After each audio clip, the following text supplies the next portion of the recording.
Body disappointment పొందడం ఏంటి? అది చెప్పే ఘోష, అది మనకి చెప్పుకునే ఘోష అంతా ఇంత కాదు.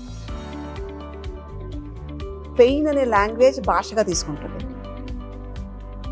రంగు మారడం లాంటివి జరుగుతాయా? ఇంత నాడీ వ్యవస్థ ఉంటున్నప్పుడు రోగాలకు అవకాశం ఉండకూడదు.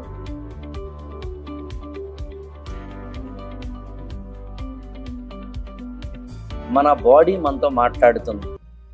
ఈ పాయింట్, ఈ లైన్, ఈ సెంటెన్స్ చాలా సందర్భాల్లో ఎపిసోడ్లో వస్తుంది, ఈ సిరీస్లో వస్తుంది.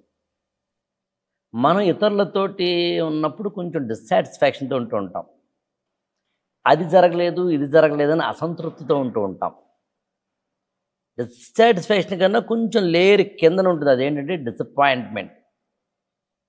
విచిత్రం ఏంటంటే మనం ఇతరులతో డిసప్పాయింట్మెంటు, ఇతరుల వల్ల మనకి డిసప్పాయింట్మెంటు కాదు, మన బాడీ మనతో డిసప్పాయింట్మెంట్ పొందుతూ ఉంటుంది.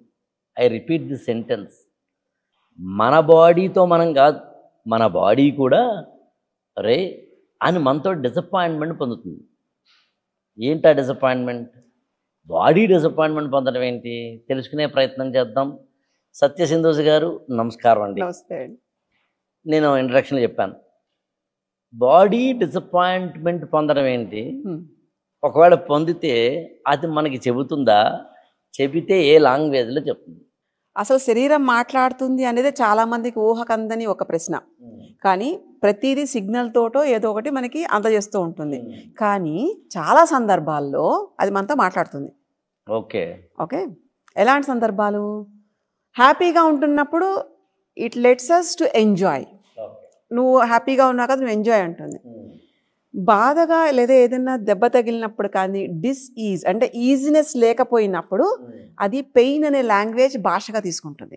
పెయిన్ అనే లాంగ్వేజ్లో చెప్తుంది. Pain is an emotion. ఆ ఎమోషన్ లాంగ్వేజ్ మాట్లాడుతుంది. అది కూడా వార్న్ చేస్తూ ఉంటుంది. నువ్వు చేసే తప్పు, నువ్వు నన్ను సరిగ్గా పట్టించుకోవడం లేదు, నీకు ఎక్సర్సైజ్ చాలా అవసరం, నువ్వు కూర్చుంటే నేను స్థిమితంగా ఉంటాను అని లిటరల్గా లోపల ఒక ఇన్నర్ వాయిస్ చెప్తూ ఉన్నా మనం దాన్ని బజ్జో పెట్టేసి రేపు చేస్తాను, రేపటి నుంచి చేస్తాను, నాకు చెయ్యాలనుంది కానీ రేపు చేస్తాను, నాకు కుదరట్లేదు అని వంకలేనమ్మ డొంక వెతుకుందని అన్ని